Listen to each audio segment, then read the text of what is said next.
दोस्तों 2025 में सावन का महीना कब है और कितने सोमवार पढ़ेंगे, सावन की समाप्ति कब है तथा रक्षाबंधन कब है और व्रत का पालन कैसे करें, व्रत में कौन सी चीजें नहीं खानी चाहिए और एक ऐसा उपाय हम इस वीडियो में बताएंगे जिससे आपको भोले बाबा की कृपा से 7 जन्मों की परेशानी भी दूर हो जाएगी। जानिए सब कुछ इस वीडियो में। सबसे पहले सुंदर सी इस वीडियो को लाइक करके कमेंट में लिख दें, हर हर महादेव, ओम नमः शिवाय। दोस्तों सावन का महीना शिव भक्तों के लिए प्यार की सौगात लेकर आता है। यही वो महीना है जिसे हम प्यार का महीना भी कहते हैं। पक्षियों की चहचहाहट मधुर संगीत में बदल जाती है, वर्षा ऋतुओं का आगमन होता है, प्रकृति जगमग्न हो जाती है, खूबसूरत शब्दों में आपस में बातें करती है। साथ ही साथ शिव भक्त बड़े जोरों शोरों के साथ सावन के महीने का बड़ी ही बेसब्री से इंतजार करते हैं। सावन में भगवान शिव धरती पर आकर अपने हर भक्त के घर में वास करते हैं और उनकी सच्ची भक्ति से धन धान्य करते हैं। सावन का हर एक दिन बहुत ही शुभ माना जाता है, हर दिन पवित्र होता है, हर दिन भगवान शिव की पूजा की जाती है। लेकिन सोमवार के व्रत की बात ही कुछ और होती है। पवित्र और शुभ दिन होता है सोमवार का दिन। इस दिन व्रतधारी व्रत रखकर संपूर्ण फलों की प्राप्ति करते हैं और अगले दिन सावन के पवित्र महीने में फिर से सोमवार के व्रत के आने की कामना करते हैं ताकि सावन में हम व्रत का फिर से संपूर्ण पालन और फल प्राप्त कर सकें। दोस्तों आपको बता दें, इस बार सावन का महीना 2025 में 11 जुलाई और शुक्रवार के दिन पड़ेगा। सावन की समाप्ति होगी 9 अगस्त के दिन और सावन के आखिरी दिन शनिवार है। 9 अगस्त के दिन शनिवार को सावन समाप्त हो जाएंगे। दोस्तों ऐसे में 9 अगस्त यानी शनिवार के दिन ही रक्षाबंधन का त्योहार भी मनाया जाएगा। दोस्तों अब जानते हैं सावन के इस पवित्र महीने में कितने सोमवार पड़ेंगे और आपको कितने व्रत रखने हैं। आइए जानते हैं। सावन मास का पहला दिन 14 जुलाई दिन सोमवार है। सावन का दूसरा सोमवार व्रत 21 जुलाई दिन सोमवार है। तीसरा सोमवार व्रत 28 जुलाई। सावन का पवित्र चौथा व्रत 4 अगस्त के दिन पड़ेगा और 9 अगस्त को शनिवार के दिन ही रक्षाबंधन के संपूर्ण होने साथ सावन समाप्त हो जाएंगे।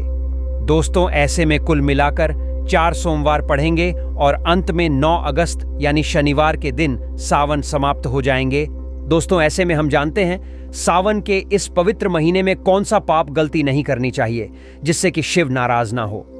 और सावन व्रत में ये सब्जियां और फल तो कभी मत खाना, नहीं तो भगवान भोले बाबा आपसे क्रोधित हो सकते हैं, आपका व्रत टूट सकता है। आइए जानते हैं कुछ ऐसी सावधानियां जिसे भूलकर भी नहीं करना चाहिए। दोस्तों नंबर 1, शास्त्रों में कहा गया है कि व्रतधारी को उधार मांगकर सब्जियां फल आदि नहीं खाने चाहिए। इससे पाप लगता है और व्रत अधूरा रह जाता है। सोमवार का व्रत हो या कोई भी व्रत क्यों ना हो, पड़ोसियों से मांगकर भी व्रत आदि में फल बगैर नहीं खाने चाहिए। व्रत में उधार मांगकर खाने से व्यक्ति का व्रत झूठा हो जाता है। ईश्वर की शरण में आने पर व्यक्ति को झूठ नहीं बोलना चाहिए, कर्ज नहीं लेना चाहिए, चुगली आदि नहीं करनी चाहिए, उधार मांगकर भी नहीं खाना चाहिए। अगर आपको कोई अपनी मर्जी से खाने के लिए व्रत में कुछ देता है तो उसे आप खा सकते हैं, लेकिन व्रत में कम से कम उधार मांगकर फल आदि नहीं खाना चाहिए। इससे पाप लगता है और व्यक्ति की पवित्रता भंग हो जाती है। दोस्तों नंबर 2, सोमवार का व्रत हो या सावन का व्रत, आपको नाशपाती नहीं खाना चाहिए। दरअसल इस फल का नाम नाश यानी नाश करने वाला होता है, इसलिए इस फल को व्रत में नहीं खाना चाहिए। व्रत आदि को छोड़कर किसी और दिन आप कभी भी खा सकते हैं, लेकिन अगर जिस दिन आपका व्रत हो उस दिन नाशपाती का सेवन नहीं करना चाहिए। भगवान को भी नाशपाती नहीं चढ़ाना चाहिए। दोस्तों नंबर 3, कुत्तू या सिंगाड़े का आटा खाने से भी आपका व्रत टूट सकता है। आपको बता दें, लंबे समय से रखा हुआ आटा आपका व्रत भंग कर सकता है। दरअसल पुराने आटे में घुन आदि कीड़े वगैरह पड़ जाते हैं जो ठीक तरह से दिखाई भी नहीं देते। ऐसा आटा खाने पर दरअसल आप मांस का सेवन करते हैं और व्रत में कीड़े खाना घोर पाप के बराबर माना गया है और आपका व्रत भी भंग हो जाता है। व्रत में ताज़ा आटा खाना चाहिए। लंबे समय से रखे हुए आटे में कीड़े पड़ जाते हैं, ऐसा कभी ना करें। व्रत हमेशा शुद्धता में ही रखना चाहिए। सावन का महीना बड़ा ही पवित्र महीना माना गया है, इसीलिए यह 5 चीजें भगवान शंकर के पास कभी ना रखें। तो चलिए जानते हैं। दोस्तों नंबर 1, जहां रखा हो शिवलिंग या महादेव की कोई भी प्रतिमा तो वहां पर भूल कर भी चप्पल जूते लेकर नहीं जाना चाहिए। जरा सोचिए, जब आपके कमरे में कोई चप्पल लेकर प्रवेश करता है तो आपको कितना क्रोध आता है। इसी कारण महादेव भी आपसे नाराज हो जाते हैं और आपको मिलने वाला फल नष्ट हो जाता है। ऐसे में मंदिर में नंगे पांव ही प्रवेश करना चाहिए, क्योंकि चमड़े की चप्पल हमेशा अशुद्ध रहती है। इससे देव शक्ति नाराज होती है। दोस्तों, नंबर 2, अक्सर महिलाओं को मासिक धर्म आ जाता है और वह बिना किसी को बताए पूजा पाठ कर लेती है, जो कि शास्त्रों में वर्जित माना गया है। इस समय महिलाओं को जानकर भी अनजान नहीं बनना चाहिए। अगर आपको मासिक पीड़ा है तो घर के बने मंदिर में या बाहर बने मंदिर में कभी प्रवेश नहीं करना चाहिए। इससे देव शक्तियां नाराज होकर आपसे क्रोधित हो सकती हैं। ऐसे समय में शिवलिंग को छूना घोर पाप के बराबर माना गया है। जरा सोचिए, ऐसी अवस्था में जब महिला को बुरा लगता है तो ईश्वर को कितना बुरा लगेगा। इसीलिए महिलाओं को ऐसी अवस्था में मंदिर यात्रा, घर में पूजा पाठ, भगवान की प्रतिमा को छूना या तुलसी में पानी भी नहीं डालना चाहिए। तुलसी का पौधा भी सूख जाता है। जब देव शक्तियां नाराज होती हैं तो लाजमी है कि घर में कंगाली और गरीबी लड़ाई झगड़े होने लगते हैं। ऐसा कभी मत करना। दोस्तों, नंबर 3, शास्त्रों में बताया गया है कि जहां होता है शिवलिंग तो वहां पर सभी शक्तियां सक्रिय रहती हैं। अगर घर में होता है शिवलिंग तो वह व्यक्ति महादेव की कृपा सदैव पा लेता है। वास्तुशास्त्र के अनुसार शिवलिंग से हर वक्त ऊर्जा का संचार होता रहता है। इसीलिए शिवलिंग पर जलधारा हमेशा होनी चाहिए, जो ऊर्जा को शांत रखता है। कुछ लोग अपने घर में शिवलिंग तो रख लेते हैं, लेकिन वह 1 हफ्ते के बाद जल चढ़ाते हैं, जो कि बिल्कुल भी अच्छा नहीं माना जाता। अगर आप जल नहीं चढ़ा सकते तो आप अपने घर में शिवलिंग स्थापित कभी न करें, जो कि गरुड़ पुराण में बताया गया है। इससे उल्टा घर में विनाश होता है। दोस्तों, नंबर 4, शास्त्रों में बताया गया है कि तुलसी और महादेव का बैर माना गया है। इसी कारण तुलसी में शिवलिंग और गणेश की प्रतिमा को नहीं रखा जाता। कई लोग जाने अनजाने में शिवलिंग को तुलसी में रख देते हैं और घर में परेशानियां आना शुरू हो जाती हैं। इससे महाशक्तियां क्रोधित हो जाती हैं। शिवलिंग पर तुलसी भी नहीं चढ़ाना चाहिए। तुलसी में और शिवलिंग में कुछ दूरी होनी चाहिए।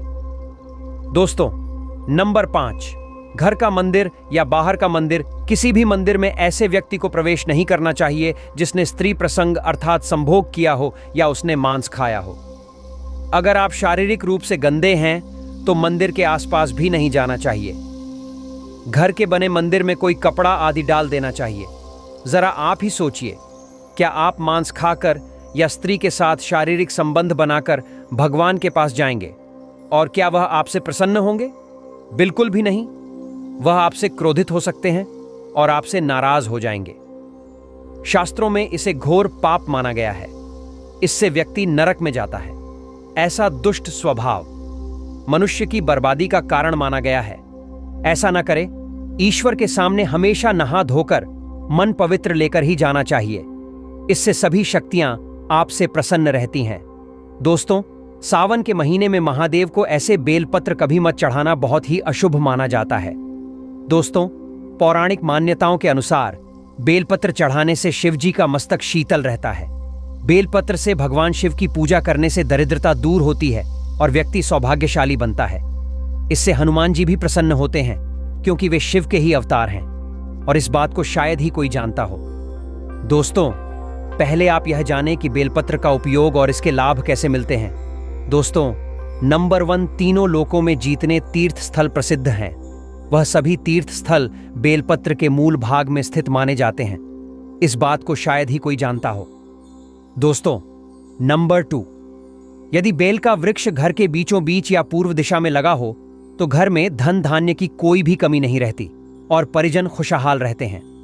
दोस्तों, नंबर 3, जो व्यक्ति बेल के वृक्ष के मूल भाग की गंध, पुष्प आदि से पूजा अर्चना करता है, उसे मृत्यु के पश्चात शिवलोक की प्राप्ति होती है। दोस्तों, अब जानते हैं बेलपत्र से जुड़ी कुछ खास बातें। चतुर्थी, अष्टमी, नवमी, चतुर्दशी और अमावस्या तिथियों को, संक्रांति के समय और सोमवार को बेलपत्र नहीं तोड़ना चाहिए। पूजा से एक दिन पूर्व ही बेलपत्र तोड़कर रख लें। दोस्तों, आपको बता दें, बेलपत्र कभी अशुद्ध नहीं होते। यदि आपको पूजा के लिए नया बेलपत्र नहीं मिल रहे हैं तो आप किसी दूसरे के चढ़ाए हुए बेलपत्र को स्वच्छ जल से धोकर भगवान शिव को अर्पित कर सकते हैं। दोस्तों, बेलपत्र में 3 पत्तियां होनी चाहिए। कटी फटी पत्तियों का बेलपत्र भगवान शिव को अर्पित गलती से भी मत करना। कटी फटी पत्तियों को अर्पित करने से शिव का अपमान माना जाता है और बेलपत्र का भी, इसलिए बेलपत्र की पत्तियां एकदम साफ होनी चाहिए। दोस्तों, सावन के इस पवित्र महीने में अगर जिस व्यक्ति को 5 संकेत मिल जाए तो इससे यह पता चलता है कि महादेव आपकी भक्ति से बहुत प्रसन्न है और आपको धनी होने से कोई भी नहीं रोक सकता। तो चलिए जानते हैं दोस्तों। नंबर 1, बैल का दरवाजे पर आना। नंदी महाराज भगवान भोलेनाथ के वाहन है। नंदी को भगवान शिव का द्वारपाल भी कहा गया है। नंदी महाराज को बुद्धि और ज्ञान का प्रतीक माना गया है। शिव के मंदिर के बाहर हमेशा नंदी महाराज विराजित रहते हैं। लेकिन अगर सावन के इस पवित्र महीने में अचानक से नंदी महाराज आपके दरवाजे पर आ जाए और घर की चौखट को सींग मारने लगे, तब आपको समझ लेना चाहिए कि भगवान शिव आपके घर में आने वाले हैं, जो कि यह एक उनके आने का संकेत है। भगवान शिव आपकी भक्ति से बहुत प्रसन्न है और आपके घर में खुशियां आने वाली हैं। आपको धनी होने से कोई नहीं रोक सकता, लेकिन याद रहे, नंदी महाराज को तिलक लगाकर मीठा भोग जरूर खिलाएं। दोस्तों, नंबर 2, सावन के पवित्र महीने में अचानक से आपके सपनों में अगर शिवलिंग दिखाई दे जाए, अर्थात भगवान शिव दिखाई दे जाए, तो इससे आपको यह समझना चाहिए कि अब आपके जीवन से परेशानियों का अंत जल्दी हो जाएगा। भगवान शिव आपकी सच्ची आराधना भक्ति से बहुत खुश है और वह आपके घर में आने वाले हैं। ऐसे में याद रहे, शिव की भक्ति में कोई भी कमी नहीं आनी चाहिए। घर को गंदा मत रखना, क्योंकि आपके घर में भगवान शिव आने वाले हैं।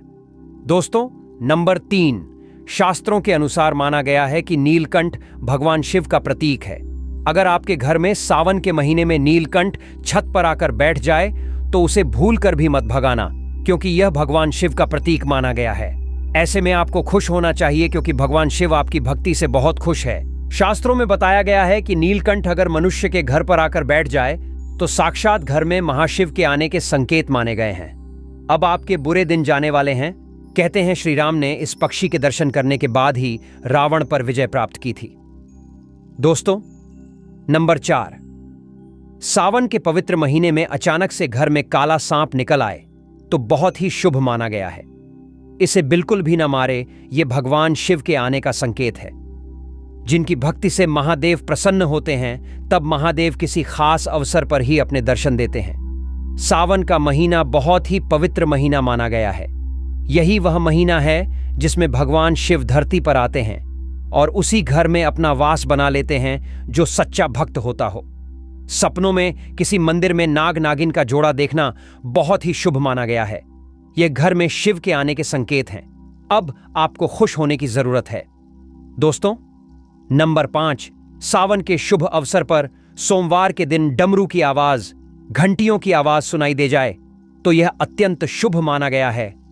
इसका अर्थ यह है कि भगवान भोलेनाथ आपसे प्रसन्न हैं और जल्दी आपके घर और जीवन में प्रवेश करने वाले हैं, जिससे आपका आर्थिक संकट दूर होकर जीवन में सुख समृद्धि आने वाली है। महादेव आपसे बहुत खुश है। दोस्तों, अब जानते हैं सावन के पवित्र समय में मंदिर में घंटी क्यों बजाई जाती है, घंटा क्यों बजाया जाता है, ताली क्यों बजाई जाती है मंदिर के अंदर। कारण क्या है? शंकर के मंदिर में घंटी क्यों बजाई जाती है? शंकर के मंदिर में घंटी को क्यों बजाया जाता है? ताली को बजाना क्यों ना करा जाता है? शिव मंदिर में किस लिए करा जाता है? तो ये पुराण है कि मंदिर के अंदर या घर के अंदर आप गरुण घंटी जब बजाते हो, घंटी का नाद जप करते हो, तो शिव महापुराण की कथा और लिंग पुराण की कथा, विष्णु पुराण की कथा कहती है, मात्र घंटी का नाद कर देने से जीतने, भूमि पर तीर्थ है जीतने, साधक साधना कर रहे होते हैं जीतने, तप कर रहे होते हैं, जितनी पवित्र नारी स्त्री का पालन कर रही होती है जीतने दान हो रहे होते हैं। कुछ समय पर जिस समय तुमने घंटी बजाई है, उस पल वो सारे पुण्य घंटी का नाद करते से तुम्हारे खाते में आ जाते हैं। शंकर जी के मंदिर में जाकर थाली का नाद किया जाता है। ताली शिव मंदिर में क्यों बजाई जाती है? मंदिर में जितने भी बैठे होंगे, जो भजन कर रहे होंगे, जो साधना कर रहे हैं, अभिषेक कर रहा है, पूजन कर रहा है, 3 बार ताली बजाने से उनका सारा का सारा पुण्य हमारे खाते में आ जाता है, खींचा चला आता है। हमारा भाग्य प्रबल हो जाता है, 1 सेकंड में हमारे खाते में आ जाता है और हमें लगता है हम शंकर को रिझा रहे हैं। शंकर को रिझाए शिव जरूर देते हैं। घर में गरुड़ घंटी का नाद करना दोस्तों, इसलिए बच्चों को खेलने के लिए घंटी नहीं दी जाती। गरुड़ घंटी कोई खेलने को नहीं देता। दूसरा सामान दे देंगे पर गरुड़ घंटी नहीं देंगे। क्यों नहीं देते? क्योंकि गरुड़ घंटी का जब नाद किया जाता है तो सबका पुण्य हमारे खाते में जाता है। कोई साधारण है घंटी बजाना, पूजन के समय, स्मरण के समय पर भजन आदि करना चाहिए, इसलिए घंटी भी हर कभी नहीं बजाई जाती। और आपसे भी निवेदन है, मंदिर में भी जाओ तो घंटी का नाद करो तो बड़े प्रेम से करो, ऐसे नहीं बजाओ। बजाए जाओ, बजाए जाओ। कई मंदिरों में मंदिर का पट बंद हो जाता है तो भी लोग घंटी बजा देते हैं। दोष लगता है भगवान अगर मंदिर में सो रहे हैं तो उस समय घंटी बजाना घोर पाप माना जाता है। जिस जगह पर ब्राह्मण विद्वान है, साधक है, संत है, साधु है, मंदिर अगर बंद होता है तो उसके साथ में घंटी के नीचे के भाग को रस्सी से ऊपर बंद दिया जाता है, जिससे बजे न। कहते हैं अगर भगवान अगर विश्राम कर रहे हैं, सो रहे हैं, निंद्रावश्य है या पट बंद है, कुछ समय पट बंद का समय है और घंटी का अगर नाद हो जाए तो कहते हैं 11 ब्राह्मण के भूखे रहने का दोष लग जाता है जीवों को। मात्र घंटी बजा देने पर अगर भगवान विश्राम में है, पट बंद, दरवाजा बंद और लिखा हुआ है समय मंदिर खुलने का समय 11 बजे से 3 बजे तक मंदिर बंद होने का समय है, और तुमने समय देख लिया, फिर भी तुमने तो देख लिया और तुम उस समय कह रहे हो मैं दूर से आया हूं, घंटी तो बजाऊंगा। तो ऐसा करने से कई लोगों के भूखे रहने का दोष आपको लग जाता है। घंटी बजाने का सबसे शुभ समय माना जाता है सुबह 4 बजे से लेकर सुबह 11 बजे तक, अत्यंत दुर्लभ और मंगलकारी माना जाता है। इस समय घंटी बजाना और रात के समय शाम 6 बजे से लेकर रात 11 बजे से पहले तक पूजा पाठ तथा घंटी बजा लेनी चाहिए, क्योंकि 12 से पहले तथा 12 के बाद मंदिर के पट बंद कर दिए जाते हैं। इस समय देवी देवता विश्राम करते हैं, निद्रा में चले जाते हैं। इस समय उन्हें जगाना मतलब घोर पाप का भागीदार बनने के बराबर है। आप अपने पुण्य नष्ट कर सकते हैं। हे भगवान शिव, सावन की आपकी इस वीडियो को जो भी लाइक करे उसकी सभी मनोकामनाएं पूर्ण करना।